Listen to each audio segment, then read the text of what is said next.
Passage à la nouvelle année. On poursuit notre rétrospective de 2019. Loïc Scheffer nous rappelle les faits marquants du mois d'août.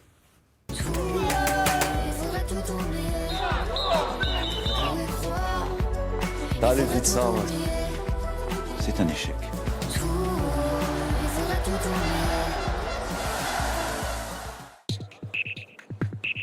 Un mois d'août à Colmar, des colombages, la petite Venise et des touristes. Beaucoup de touristes, trop de touristes même selon certains colmariens, 3,5 millions par an, avec des pics l'été notamment.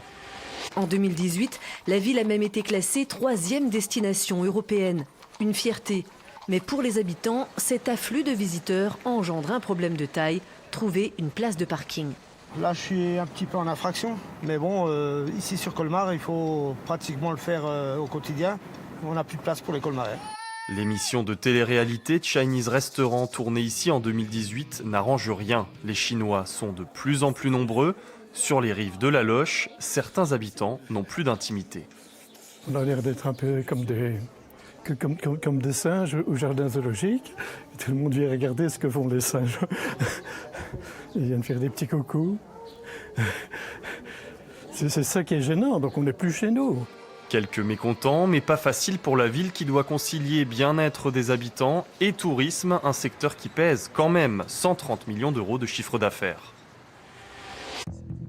À Egversheim, les habitants sont inquiets pour toute autre chose en ce 11 août. Un incendie vient de ravager le centre équestre du village.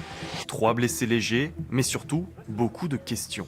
Les services d'identification criminelle présents ce matin, car il s'agit du 3e incendie depuis le début de l'été dans un tout petit périmètre.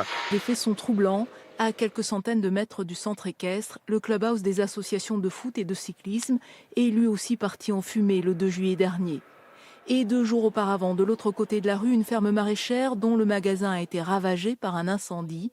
Une ambiance lourde, car la thèse criminelle fait son chemin. On a l'impression de vivre dans un film d'horreur, mais plus dans la réalité, quoi. C'est trop bizarre et trop fort ce qui se passe ici. On se pose des questions, on parle d'un pyromane, enfin, c'est vraiment ancré dans la tête des gens maintenant. L'enquête, confiée aux gendarmes de Strasbourg et de Mundolsheim, est toujours en cours.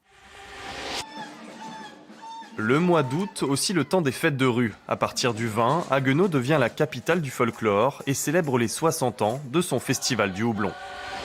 À l'époque, des groupes folkloriques d'Alsace, d'Allemagne et d'Autriche sont invités, histoire de rappeler le passé de la cité du houblon, lieu du négoce jusqu'en 1910. Rapidement, la fête s'ouvre aux autres continents avec des rues bigarrées aux sonorités plus exotiques. Cette année, le Rwanda est à l'honneur. Les danses des visiteurs et celles des jeunes filles aux chorégraphies aériennes se veulent à l'image du pays, beau et accueillant. On voyage sans prendre l'avion, on voyage dans le monde entier. On apprend des choses, des chorégraphies, même si elles sont à la base différentes par la culture même, mais ça permet effectivement de s'enrichir. Cette année, sur 6 jours, plus de 50 000 visiteurs sont venus. À Schlierbach, dans le Haut-Rhin, caché derrière ses caisses, c'est un drôle de visiteur que les pompiers capturent eux ce mercredi 14 août, un boa d'1,10 m. Il était juste coincé dans le coin là-bas et il était tombé du premier étage. Les pompiers l'ont confié à cet herpétologue agréé pour héberger des reptiles.